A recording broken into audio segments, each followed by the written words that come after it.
소중한 사연을 나누는 세상만사입니다. 여러분의 이야기가 누군가에게는 위로와 용기가 될 거라 믿습니다. 그럼 오늘도 함께 시작해 볼까요? 안녕하세요. 저는 38살 정수현이라고 합니다. 지금은 남편과 함께 작은 건축 설계 회사를 운영하고 있는 평범한 주부이자 직장인입니다. 오늘 제가 이렇게 용기 내어 사연을 보내는 이유는 제 인생을 완전히 바꿔놓은 어떤 물건에 대해 이야기하고 싶어서입니다. 그것은 다름 아닌 낡고 고장난 탁상시계 한 개였습니다. 지금 생각해도 그날의 그 소리가 생생합니다. 날카롭게 유리가 깨지는 소리. 그 순간 제 삶의 모든 것이 바뀌기 시작했으니까요. 사람들은 제 시아버지를 성공한 건설 회사 회장이라고 불렀습니다. 돈도 많고 명예도 있고 권력도 있는 분이셨죠. 하지만 그분의 진짜 유언이 아무도 거들떠보지 않던 깨진 시계 속에 숨겨져 있었다는 것을 그때는 정말 꿈에도 몰랐습니다. 제가 처음 남편을 만난 건 회사 복도에서였습니다. 저는 당시 대기업 계약직 사원이었고 남편인 강민준 씨는 외부 협력업체 직원으로 들어온 참이었죠. 첫인상은 조용하고 차분한 사람이다, 그 정도였습니다. 그가 알고 보니 태산건설이라는 대형 건설사 회장의 셋째 아들이라는 걸 안 건 사귄 지 석 달쯤 지나서였습니다. 수연아, 사실 나 집안이 좀 복잡해. 아버지가 건설 회사를 운영하시는데 나는 그쪽 일은 하고 싶지 않아서 따로 나왔어. 그때 민준 씨의 표정이 참 씁쓸해 보였던 게 기억납니다. 나중에 알고 보니 그에게는 2명의 형이 있었습니다. 큰형인 강민호 씨는 회사 상무로 일하며 아버지의 오른팔 역할을 했고, 둘째 형인 강민철 씨는 변호사로 회사의 모든 법률 업무를 담당했습니다. 반면 셋째인 민준 씨는 집안의 기대를 저버리고 작은 건축 설계 사무소를 차려 독립한 상태였죠. 결혼 전 처음으로 시댁에 인사를 갔을 때가 아직도 생생합니다. 강남에 있는 큰 저택이었는데 현관문을 열고 들어서는 순간부터 뭔가 숨이 막히는 느낌이었습니다. 시아버지인 강태산 회장님은 70대 중반의 카리스마 넘치는 분이셨습니다. 키가 크고 눈빛이 날카로웠죠. 민준이가 데려온 사람이 자네로구만. 어디서 일하나? 예, 회장님. 저는 지금 대기업에서 계약직으로 일하고 있습니다. 계약직이라. 정규직도 아니고. 그 한마디에 제 얼굴이 화끈거렸던 게 기억납니다. 시어머니는 일찍 돌아가셨다고 들었는데 그 자리에는 큰형님 내외와 둘째 형님 내외가 함께 있었습니다. 큰형수님은 명품 가방을 옆에 놓고 저를 위아래로 훑어보더니 대놓고 코웃음을 쳤습니다. 아이고, 셋째가 데려온 사람이 이렇게 소박하니. 우리 집안이랑은 좀 안 어울리는 것 같은데. 둘째 형수님도 거들었습니다. 그러게요. 계약직이면 수입도 불안정할 텐데 민준이 사무소도 겨우겨우 운영하는 거 아니에요? 그 자리에서 민준 씨가 벌떡 일어났습니다. 형수님들 그만하세요. 수연이는 제가 선택한 사람이고 우리는 우리 방식대로 살 겁니다. 시아버지는 그런 민준 씨를 차갑게 쳐다보더니 한숨을 쉬었습니다.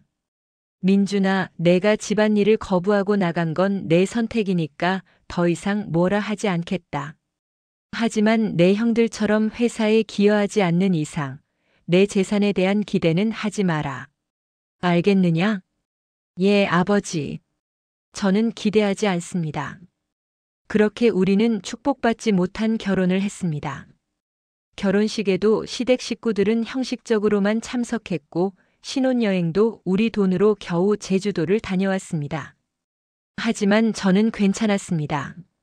민준 씨가 저를 진심으로 사랑해 주었고 우리는 우리끼리 행복했으니까요. 결혼 후 몇 년간 우리의 삶은 평범했습니다. 아니, 어쩌면 평범 이하였을지도 모릅니다.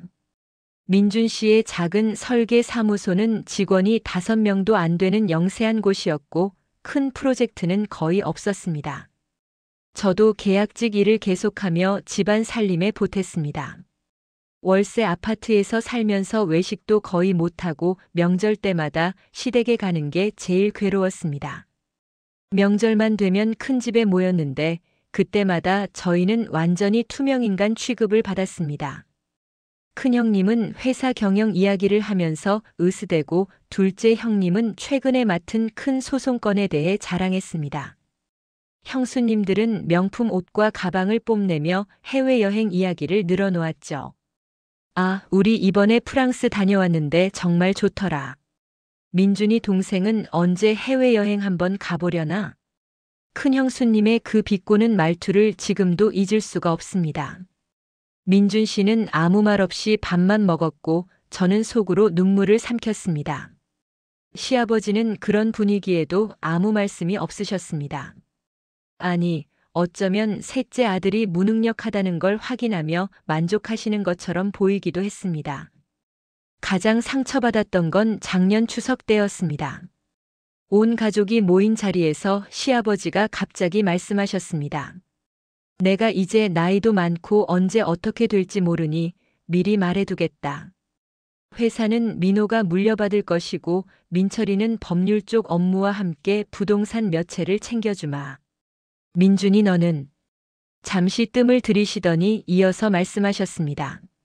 너는 집안일에 기여한 게 없으니 형식적으로 주식 몇 %만 주겠다. 그걸로 알아서 살아라. 그 자리가 얼마나 아찔했는지 모릅니다. 민준 씨의 얼굴이 새하얗게 질렸습니다. 큰형님과 둘째 형님은 서로 눈빛을 교환하며 만족스러운 표정을 지었고요. 집으로 돌아오는 차 안에서 민준 씨가 말했습니다. 수연아, 미안해. 내가 무능력해서 너한테 이런 고생을 시키네. 아니야. 우리는 우리끼리 잘 살면 돼. 재산 같은 거 필요 없어. 하지만 제 목소리도 떨리고 있었습니다. 솔직히 말하면 저도 서러웠습니다. 왜 우리만 이렇게 무시당해야 하는지, 왜 민준 씨는 형들처럼 인정받지 못하는지 밤새 눈물을 흘렸던 기억이 납니다. 그러던 어느 날이었습니다. 지난해 12월 초순 갑자기 큰형님한테서 전화가 왔습니다. 민준아, 아버지가 쓰러지셨다. 지금 당장 병원으로 와. 급히 병원으로 달려갔을 때 중환자실 앞에는 이미 형님들이 와 있었습니다. 의사 선생님의 설명은 충격적이었습니다. 뇌졸중으로 쓰러지셨는데 상태가 매우 심각합니다. 지금 혼수 상태이시고 깨어나실 가능성은 거의 없다고 봐야 합니다. 식물인간 상태로 남을 확률이 높습니다. 그 순간 형님들의 얼굴에서 묘한 표정을 봤습니다. 슬픔이라기보다는 뭔가 계산하는 듯한 눈빛이었습니다. 며칠 후 시아버지의 공식 유언장이 공개되었습니다. 변호사 사무실에서 유언장을 낭독하는데 예상대로였습니다. 회사 지분의 대부분은 큰형님에게, 부동산과 현금 자산의 상당 부분은 둘째 형님에게, 그리고 민준 씨에게는 회사 주식 5%와 작은 상가 건물 하나뿐이었습니다. 큰형님이 만족스러운 표정으로 말했습니다. 아버지께서 생전에 말씀하신 대로네. 이제 회사는 내가 책임지고 운영하겠습니다. 둘째 형님도 거들었습니다. 우리가 그동안 회사를 위해 얼마나 일했는데. 당연한 결과지. 그리고 그들은 민준 씨를 쳐다보며 말했습니다. 민준아, 너도 불만은 없지? 내가 회사 일에 기여한 게 뭐가 있어? 이 정도 받은 것도 감사해야지. 민준 씨는 아무 말도 하지 못했습니다. 그냥 고개를 끄덕일 뿐이었죠. 저는 민준 씨의 손을 꼭 잡아줬습니다. 사무실을 나오는데 민준 씨가 중얼거렸습니다. 역시 아버지는 끝까지 날 인정하지 않으셨어. 난 이 집안에서 투명인간이었던 거야. 며칠 후 형님들이 우리를 불렀습니다. 큰형님 집에서 만나자고 해서 갔는데 거기서 그들은 기가 막힌 제안을 했습니다. 민준아, 형수님. 우리가 생각해봤는데 아버지 간병 문제가 좀 걸리더라고. 우리는 회사 일이랑 바쁜 일이 많아서 매일 병원에 가기가 힘들어. 그래서 말인데 너희가 아버지를 모시고 집에서 간병을 해주면 어떨까? 저는 어이가 없었습니다. 재산은 다 가져가고 이제 간병까지 떠넘기겠다는 거였습니다. 민준 씨가 말했습니다. 형님, 그건 좀 아닌 것 같은데요. 우리도 생업이 있고. 둘째 형님이 끼어들었습니다. 생업? 민준아, 솔직히 내 사무소가 얼마나 벌어? 우리가 매달 500만 원씩 생활비를 보태줄게. 어차피 너희는 재산도 별로 못 받았잖아. 이게 너희한테도 좋은 제안 아니야? 큰 형수님도 거들었습니다. 맞아요. 동생네가 아버님을 모시면 되잖아요. 우리는 정말 바빠서 시간이 없어요. 동생네는 시간도 많으실 것 같은데. 그 말투가 너무나 교묘했습니다. 겉으로는 부탁하는 것 같지만 실제로는 명령에 가까웠습니다. 그리고 한 달에 500만 원이라는 금액은 저희에게는 적지 않은 돈이었습니다. 솔직히 민준 씨 사무소가 어려울 때는 월급도 제대로 못 받을 때가 많았거든요. 결국 우리는 그 제안을 받아들였습니다. 병원에서 시아버지를 모셔와 우리 집 작은 방에 임시 침대를 들여놓고 간병을 시작했습니다. 매일 아침 기저귀를 갈아주고 영양제를 주입하고 몸을 닦아드리고 욕창이 생기지 않도록 자세를 바꿔드리는 일의 연속이었습니다.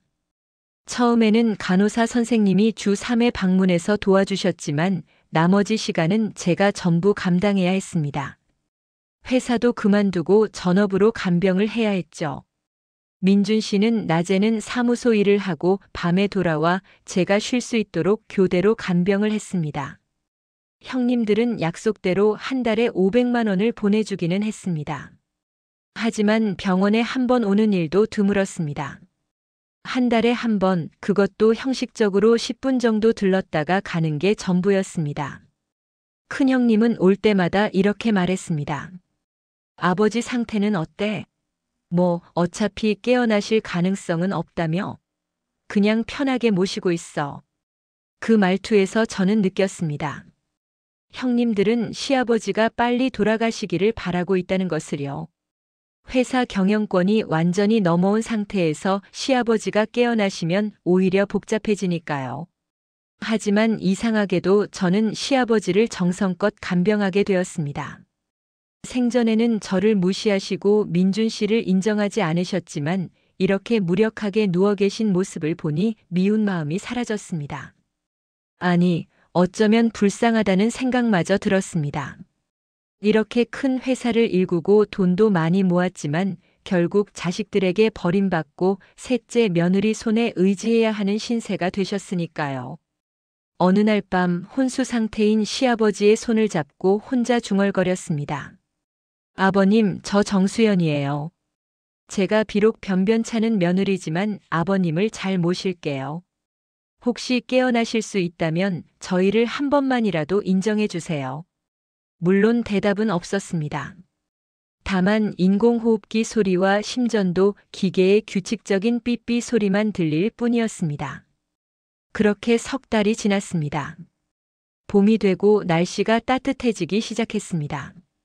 간병 생활에도 어느 정도 익숙해졌고 민준 씨 사무소도 작은 프로젝트를 따내며 조금씩 안정을 찾아가고 있었습니다. 형님들이 보내주는 500만 원도 큰 도움이 되었죠. 그런데 문제는 시아버지가 계시던 강남 저택이었습니다. 형님들은 그 집을 정리해서 팔 계획이라고 했습니다. 큰형님이 어느 날 전화로 말했습니다. 민준아, 아버지 댁을 정리해야 할 것 같아. 너희가 필요한 물건 있으면 가져가고 나머지는 우리가 처리할게.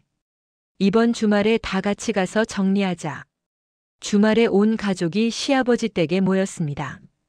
큰형님 내외는 거실에 있던 고가의 그림들과 골동품들을 챙겼고 둘째 형님 내외는 서재에 있던 귀한 도자기들과 아버지의 고급 시계 컬렉션을 가져갔습니다. 형수님들은 시어머니가 쓰시던 보석함도 뒤져서 금반지와 목걸이를 나눠 가졌습니다. 저희한테는 아무것도 묻지 않았습니다. 마치 저희는 가져갈 자격이 없다는 듯이요. 민준 씨도 아무 말하지 않았습니다. 그냥 형님들이 정리하는 모습을 멍하니 바라볼 뿐이었죠. 정리가 거의 끝날 무렵 저는 시아버지의 서재 한 구석에 덩그러니 놓인 낡은 탁상 시계를 발견했습니다. 형님들이 가져간 고급 시계들과는 달리 이건 정말 오래되고 허름한 물건이었습니다. 시계 바늘은 녹슬어 있었고 유리는 금이 가 있었습니다. 민준 씨가 그 시계를 보더니 말했습니다. 아, 이거 아버지가 젊었을 때부터 쓰시던 거야. 회사 창업하실 때 사무실에 놓고 쓰시던 시계라고 들었어. 근데 오래전부터 고장나서 작동을 안 했지. 그래도 추억이 담긴 물건인데 우리가 가져가도 될까? 큰형님이 그 말을 듣고 코웃음 쳤습니다. 그런 곰을 뭐하게? 가져가려면 가져가. 어차피 버릴 거였어. 그렇게 우리는 그 낡은 시계를 가져왔습니다. 사실 별 쓸모도 없는 물건이었지만 왠지 그냥 버려지는 게 안타까웠습니다. 시아버지가 젊은 시절 사업을 시작하며 꿈을 키우던 시절의 증거 같은 느낌이 들었거든요. 그 시계를 우리 집 거실 선반 위에 놓아두었습니다. 작동은 안 했지만 보기만 해도 묘한 위안이 되었습니다. 가끔 민준 씨가 그 시계를 보며 말했습니다. 아버지도 처음엔 아무것도 없이 시작하셨대.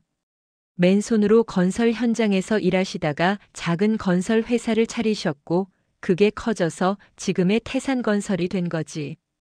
그때 아버지는 정말 열정적이었다고 들었어.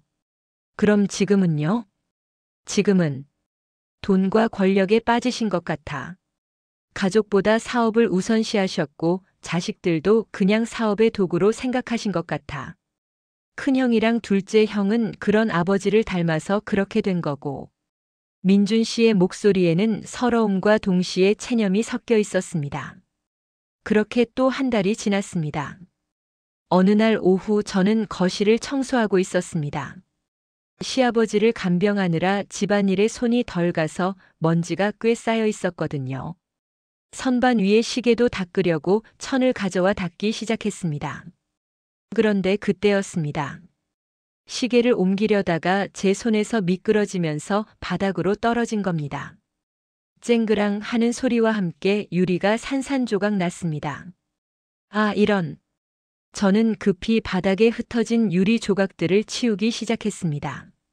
민준 씨가 소리를 듣고 달려왔습니다. 무슨 일이야? 미안해. 시계를 떨어뜨렸어. 그냥 고물이긴 했지만. 민준 씨는 괜찮다며 함께 바닥을 치우기 시작했습니다. 그런데 시계의 뒷면을 들어 올리던 민준 씨가 갑자기 멈췄습니다. 이게 뭐지? 왜? 뭐가 있어? 민준 씨가 시계 내부를 가리켰습니다. 고장난 시계바늘 사이 톱니바퀴 뒤쪽에 얇은 종이 같은 게 돌돌 말려서 끼워져 있었습니다. 민준 씨는 조심스럽게 그것을 꺼냈습니다. 작고 얇은 쪽지였는데 펼쳐보니 누렇게 바랜 종이에 빼곡하게 글씨가 적혀 있었습니다. 그리고 그 필체를 보는 순간 우리는 모두 얼어붙었습니다. 그것은 분명 시아버지의 필체였습니다. 민준 씨가 떨리는 목소리로 읽기 시작했습니다. 민준아, 이 메모를 발견했다면 내가 이미 쓰러진 뒤일 것이다. 너에게 미리 말하지 못해서 미안하다. 나는 내 형들의 본심을 확인했다. 그들은 나를 사랑한 게 아니라 내 재산만 탐냈다.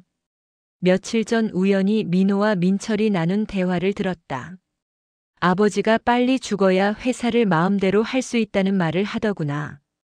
그 순간 나는 깨달았다.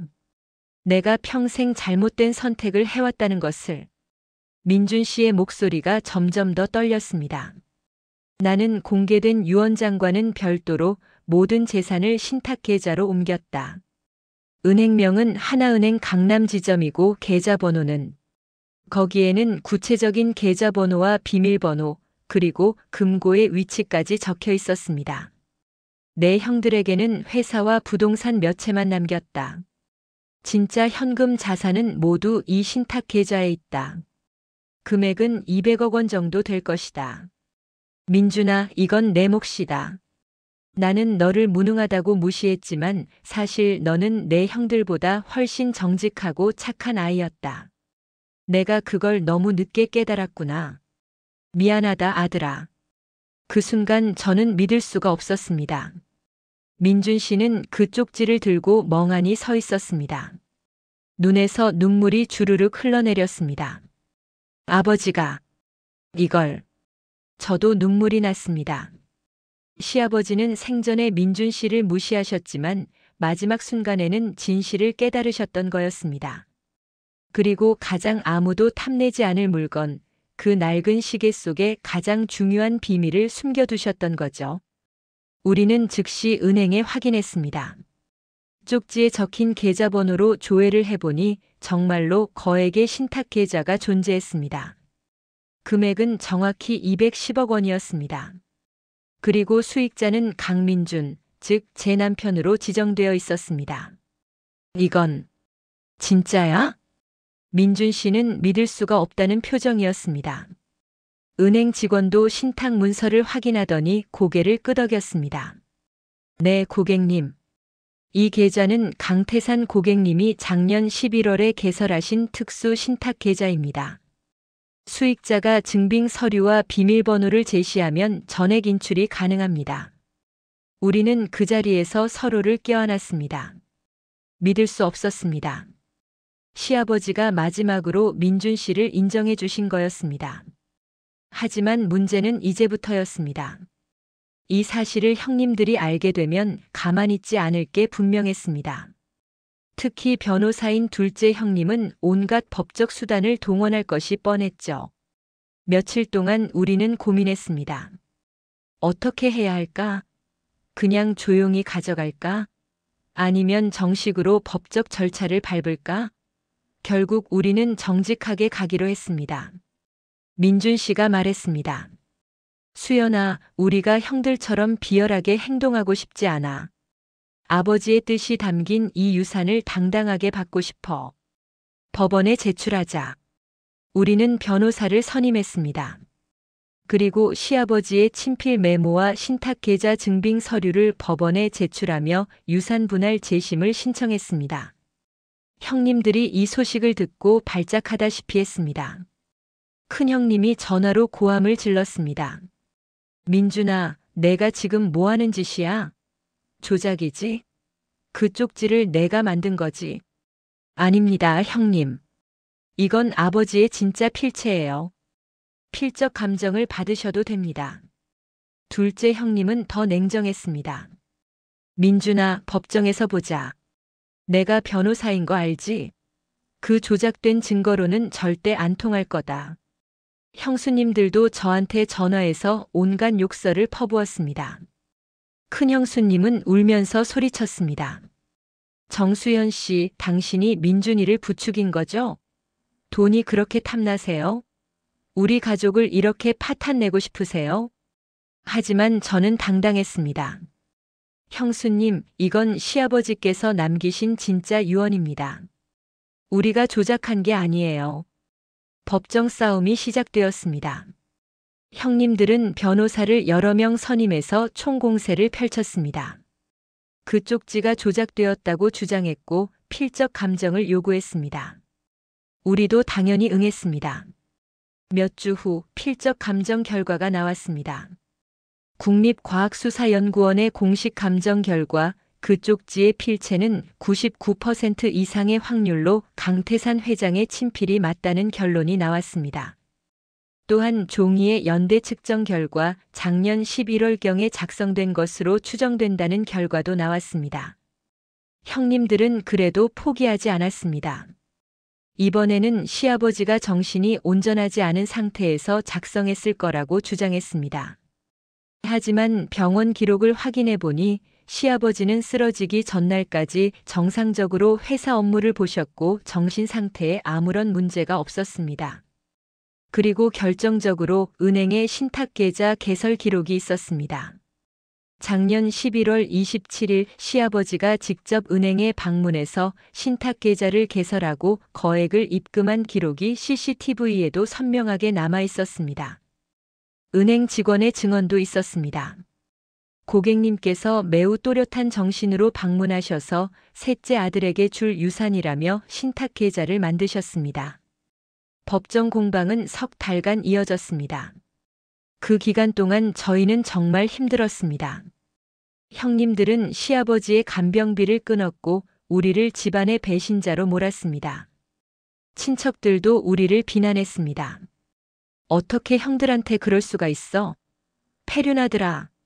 하지만 우리는 흔들리지 않았습니다. 아버지의 진짜 뜻을 지켜내야 한다는 생각뿐이었습니다. 그리고 마침내 판결이 나왔습니다. 법원은 시아버지의 친필 메모와 신탁계좌를 공식적인 유언으로 인정했습니다. 공개된 유언장은 형식적인 것이었고 진짜 유산은 신탁계좌에 있는 현금이라는 것이 확인된 거죠. 판사는 이렇게 말했습니다.